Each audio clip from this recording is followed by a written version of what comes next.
Hello. I was thinking about when I was back in Krav Maga. I had been watching some postings, and just took me back, and I was remembering the good old days. All that training. It was a wonderful, positive experience that really helped tremendously in my healing. I've always believed that there was a lot of healing and fitness out in nature, and also just fitness, even in self-defense, going through a divorce, and during that time of, even in my separation, because I think I did 6 years of Krav Maga.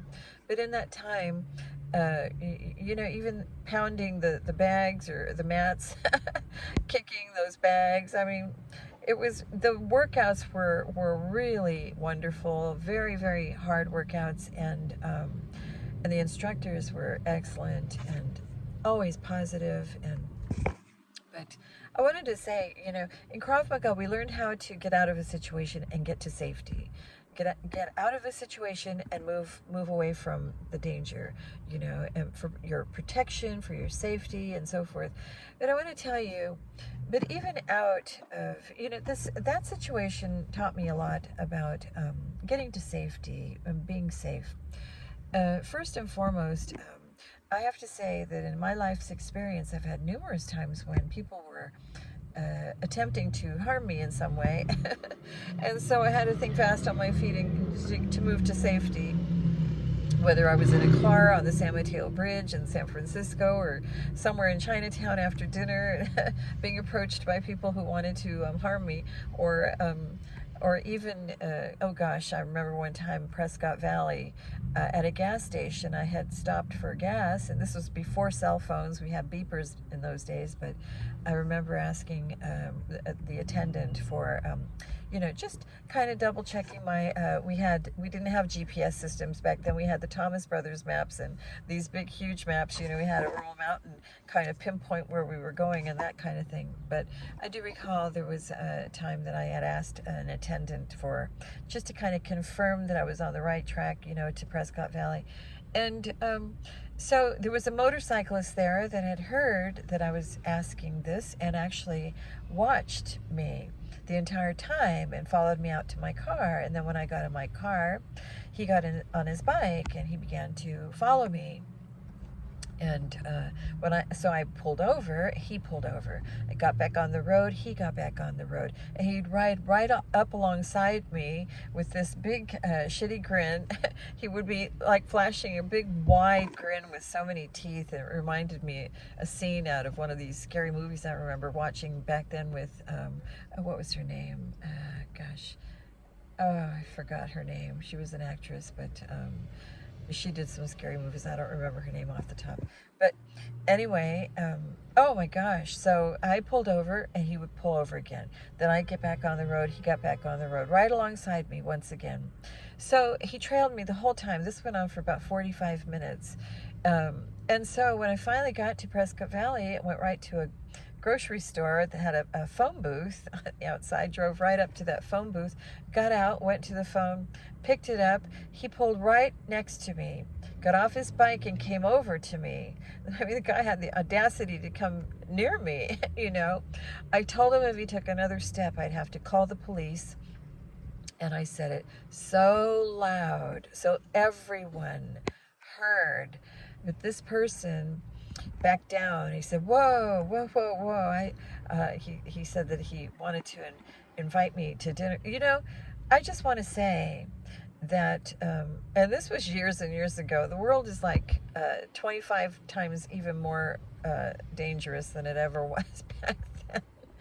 But we have, when you have someone who has got a personality disorder, and who is bent on triggering you and poking the bear and really wanting to be in your face and constantly trying to block you, trying to, just wishing evil on your life. A person like that, the best thing to do is completely ignore and avoid a person like that, because they are clearly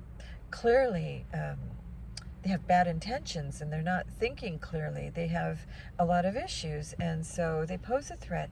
But the way that I feel about that is, the best thing you could do to get to safety is to just completely block people like that and ignore them and avoid them and don't have communication with them.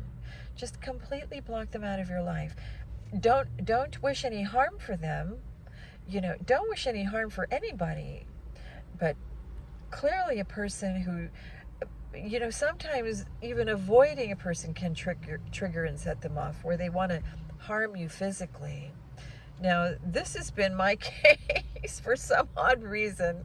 It has always been my case, but what I say to that is just always really be aware of your surroundings. Be aware of the people who are in front of you, who are behind you.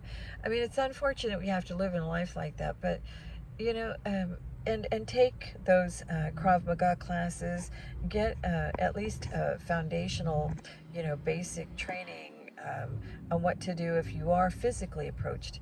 But you always want to get away safely and not inflict harm on others.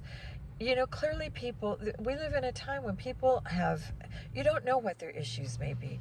They may have a prescription drug medication situation. And I come from a family where there are law enforcement, and I remember hearing that, especially my brother-in-law used to tell us of times when people who had drug problems, they don't feel pain. They're like impervious to pain. They're like these zombies that just keep coming at you.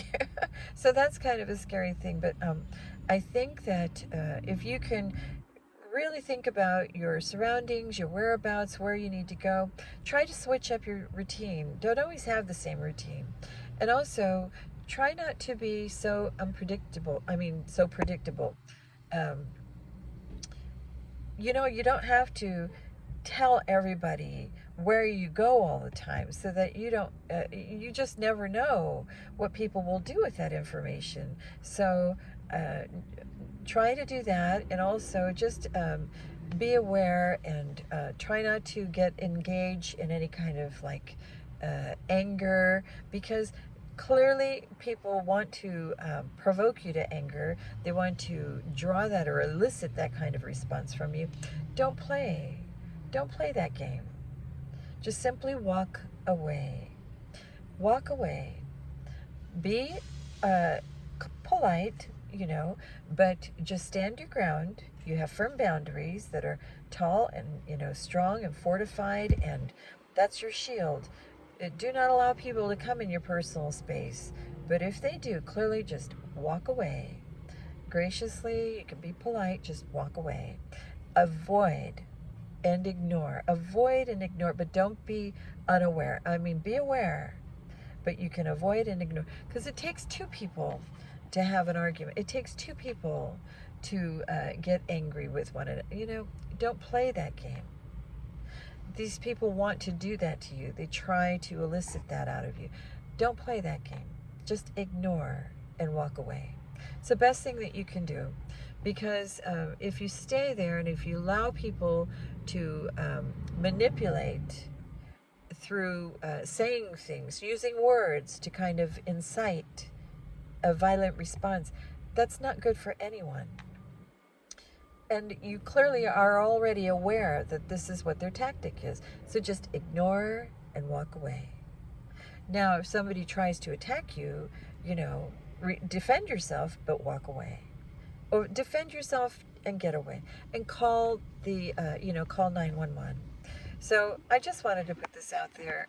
I hope it helps. I'm waiting for my son. He's trying to cash his check. He needed a ride.